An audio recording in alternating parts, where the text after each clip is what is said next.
This is the elect lady, and I'd like to welcome you to my YouTube channel entitled Present Day Truth for Black America.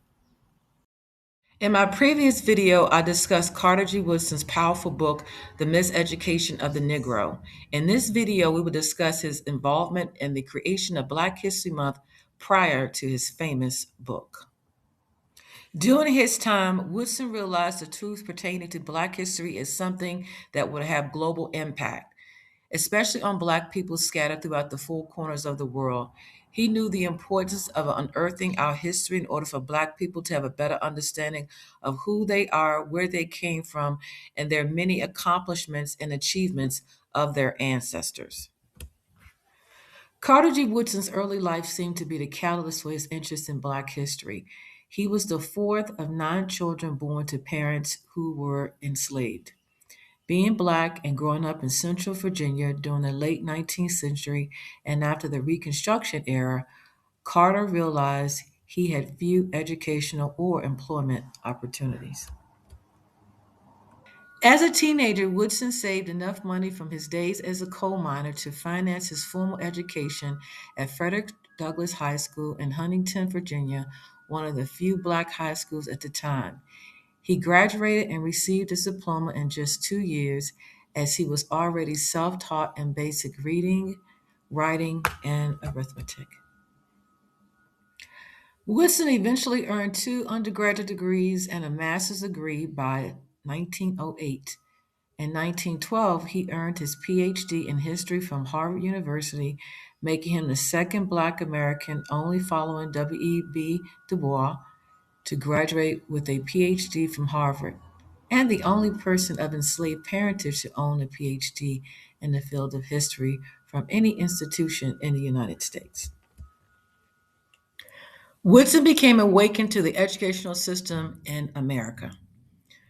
Around the turn of the 20th century, as Woodson began to immerse himself in the world of education with his own academic career, he noticed a glaring hole in the educational system in the United States. He saw firsthand the prevailing ignorance and lack of information concerning Black life and history.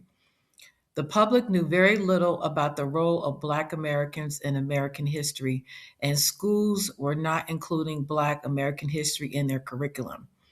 He worked tirelessly throughout his life to remedy this problem, becoming nationally recognized as the father of Black History Month. In an attempt to correct such obvious oversight, Woodson in September 1915 co founded the Association for the Study of Negro Life and History, Inc., ASNLH, now known as the Association of the Study of African American Life and History, Inc., ASALH. The organization aimed to inform the American public about the contributions of Black Americans in the formation of the country, its history, and its culture. In 1916, Woodson started the Journal of Negro History. It was created to provide a platform for scholarly work on Black American history at a time when such topics were largely ignored in mainstream academia. The journal published original scholarly articles that covered all aspects of the Black American experience, including historical, cultural, and social issues. It also included book reviews and discussions relevant to Black American studies. In 2002, the journal was renamed the Journal of African American History.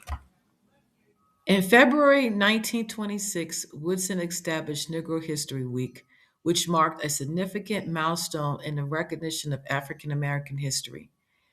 In 1976, Negro History Week was expanded to encompass the entire month of February, becoming Black History Month. It is commonly said that Woodson selected February to encompass the birthdays of two great Americans who played a prominent role in shaping Black history, namely Abraham Lincoln and Frederick Douglass, whose birthdays are the 12th and the 14th, respectively. Current state of Black history. As a visionary, Woodson imagined a Black American population that were well educated and capable of educating fellow citizens about the achievements and accomplishments of African people.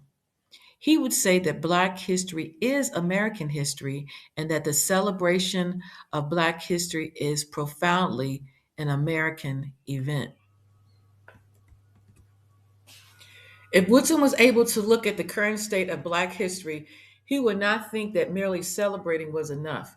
He would wish for an action agenda that would see African American history taught in all public schools because it is a glue that helps students explain social, political, and economic discrepancies between Black people and their white counterparts.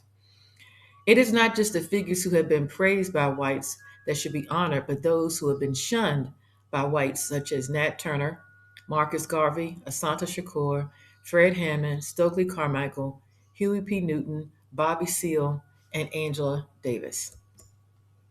While we must correct the distortion of history, we know that the far right and the ruling class love to immerse themselves in the perpetuation of white lies. They distort our history and water down its complexity. If history helps to define the spirit and vibrancy of Black people, then an attack on Black history is an attack on the very existence of Black people everywhere. While Black history challenges existing cultural domination and supremacy, Black history makes visible that which was deliberately made invisible.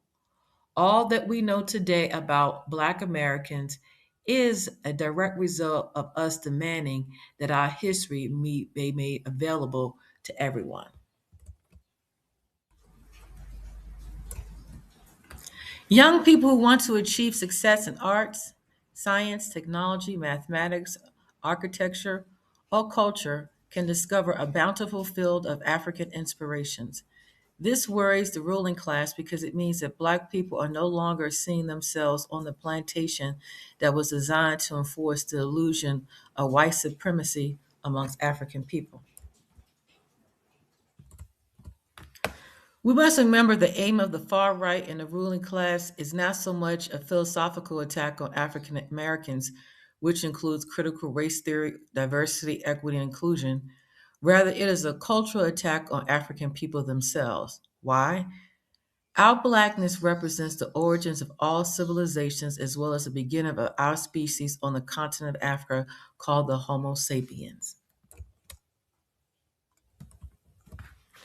Consequently, any social, economic, or political project supported by African Americans could be a target of attack. However, Black people are no longer tiptoeing away from intellectual confrontation about our history. We are boldly confronting those who are threatened by our accomplishments with historical knowledge and wisdom and asserting that Africa is the cradle of civilization and mankind. If we truly want to continue Black History Month beyond February, the focus should be education. Education is different from training and ought to provide students with context, reason, and knowledge. Without history, there is no context for students to understand what they learn. This means that reason is incomplete and their knowledge is not a badge of honor. Black history should be a reconnection of the Pan African spirit. That includes Afro Latino in places like Colombia, Brazil, alongside of people in the Caribbean and on the continent of Africa. We need to research and celebrate people who inspire others by their accomplishments and achievements, as well as their shared Pan African origins and spirit. Adults and children alike should be taught that the 300 or more African ethnic groups that were enslaved in the Americas came from a long history of human civilization.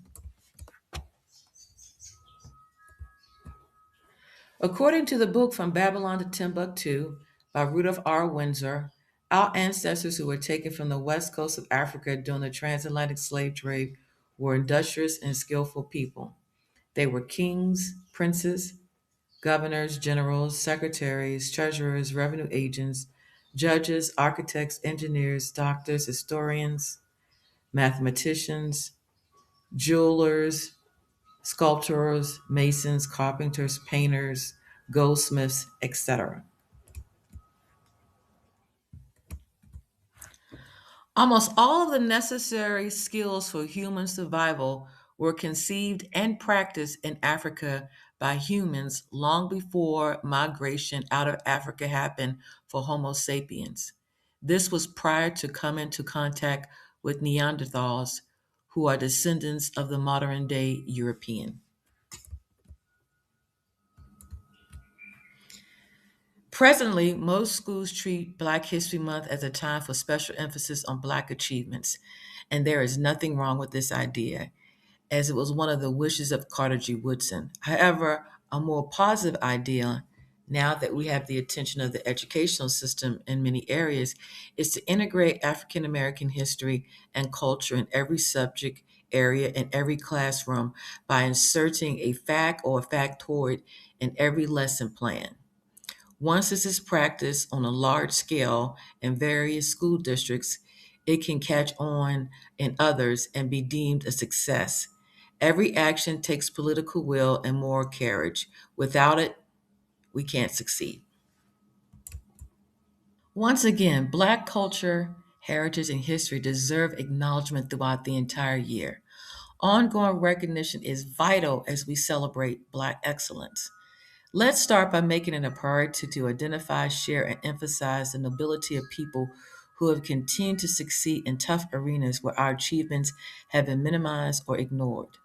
Almost every Black community has individuals or groups who have made our history remarkable. Each town, city, or community can identify local figures who had the courage to persist regardless of any opposition. The focus shouldn't be on material success or possessions or athletic prowess, but let's shift the paradigm, for example, to include the school teacher who accepted the challenge to teach children about our history in order to establish a firm foundation in their lives that can be built upon. It can't be said enough. Woodson devoted his entire life to the mission of correcting history about African Americans. He put emphasis on the significance of knowing the meaningful contributions of Africans. He was certain that kernels of knowledge about Africa and Black American history would transform the way we saw ourselves and the way we think. This proves to be true because almost every person who has accomplished something significant can pinpoint to role models, examples, and events that inspired them. In closing, the African American community is rooted in a history of resilience, innovation, and leadership. Yet, relying solely on the educational system to teach African American history often results in fragmented narratives. As a community, we must get involved. The time is now to reclaim our past. It must be a priority to empower African American youth with the knowledge of their full cultural legacy. Although Black History Month is over, I strongly believe together we can ensure the next generation is equipped to lead with confidence and purpose. It starts with committing to learn our history. With that in mind, Black America, it's time to wake up. We need to have a real conversation about what's going on in the United States and globally. Things are constantly changing around us. We can see the powers that should not be are pushing for a new norm or a new world order. This channel was created to introduce Black Americans to present day truth so we as a people won't be left in the dark about what's really happening. This knowledge could be the difference between life and death. See you on the inside. Don't forget to like, share, and subscribe to my channel. This is the Elect Lady signing off for now. Thank you.